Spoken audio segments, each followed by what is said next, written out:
Good morning, guys. I'm going to go over with you today's assignment, which has been posted in Google Classroom. It's going to be over seafloor spreading. We talked about continental drift theory last week, so we're going to talk about seafloor spreading today.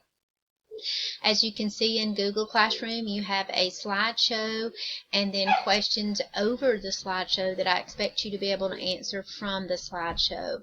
So I just want to be able to explain today's assignment. It is due by April the 17th. Just a reminder that if you finished your paper packet or you need to turn in anything for Miss Warren that is not in Google Classroom, needs to be turned in this Friday at paper packet pickup time. They'll have a place for you to deposit that. But if you want to hold it and wait till the next pick up and drop off, you can do that also. So you'll see a slideshow for seafloor spreading. I am going to go over this slideshow with you, but you will probably need to go back and read it to be able to answer the questions. There are also videos embedded in the slideshow. I know some of you have internet difficulties, and if the videos do not work for you, then that's quite alright. You do not need the videos to answer the questions. They are just embedded for more information for on seafloor spreading for you. Alright, we're going to begin our slideshow on seafloor spreading. Seafloor spreading is the creation of new oceanic crusts at divergent plate boundaries. The program explains how seafloor spreading is responsible for continental drift and the creation of new oceans like the Red Sea. Now that video there that's located here is a Discovery Ed video.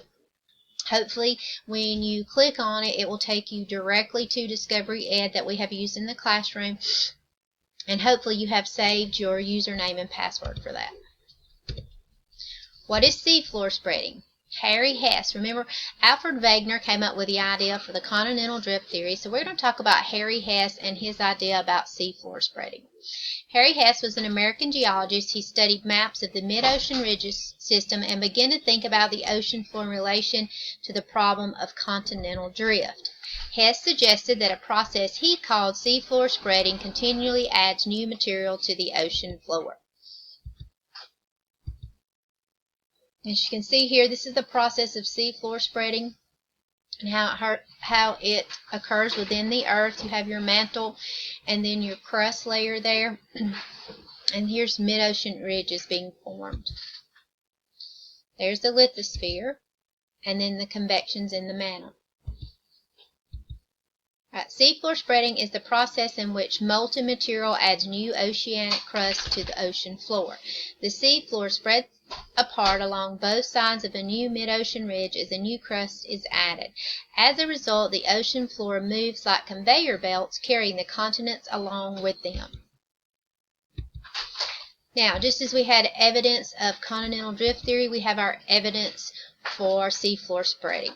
There are several types of evidence that supported Hess's theory of seafloor spreading: eruption of molten material, magnetic stripes in the rock of the ocean floor, and ages of the rocks themselves. Evidence from molten material. Alvin, a small submarine, found strange rocks shaped like pillows that only form when molten material cools quickly. A lot of technology for studying the ocean floor was initially developed for submarine warfare during World War II. Underwater mountain ranges were discovered this way. Seafloor spreading was hypothesized to explain these underwater mountain ranges. Additional proof of seafloor spreading came from measuring the magnetic field and discovering that there was a pattern in the polarity of the undersea rock. This is another video that is in Discovery Ed, so as long as you have your username and password, you should be able to watch that one also.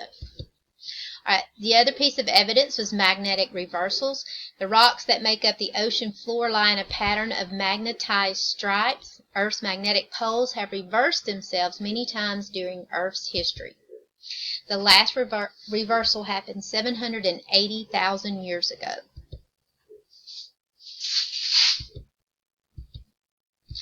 Evidence from drilling samples. The Glomar Challenger, a drilling ship built in 1968, gathered samples by sending drilling pipes through 6 kilometers of water to drill holes in the ocean floor.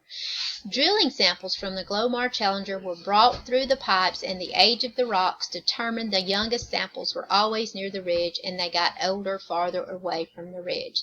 This showed that the seafloor was spreading. Evidence from drilling samples. The Glomar Challenger, a drilling ship built in 1968. I am so sorry, that's the same one over. All right, mid-ocean ridges. In the mid-1900s, scientists mapped the mid-ocean ridge using sonar, which is a device that bounces sound waves off underwater objects and then records the echoes of these sound waves. Mid-ocean ridges are oceanic rift zones that consist of long mountain chains with a central rift valley. Mid-ocean ridges curve like the seam of a baseball along the seafloor. The process of subduction. The process by which ocean floor sinks beneath a deep ocean trench and back into the mantle is called subduction. In a process taking tens of millions of years, part of the ocean floor is destroyed as it sinks back into the mantle at deep ocean trenches. Seafloor spreading and subduction work together to move the ocean floor. That is the last slide in the slideshow. I'm going to go back to Google Classroom. Now, I have loaded the slideshow for you there, which you'll need to go back and reread after you listen to the video and watch the videos that it will allow you to. And then I have created a Google Forms set of questions for you to answer from the slideshow. There is some fill in the blank and some that you need to answer with complete sentences. There are only 6 questions. When you're finished, you should submit it and then turn it in Google Classroom to make sure that you have completed the assignment. This assignment is due by Friday, April the 17th. If you have any questions, you can have your parents hit me up on Remind, or I will be checking GoGuardian throughout the day, and you can chat a question to me there. You guys have a blessed day.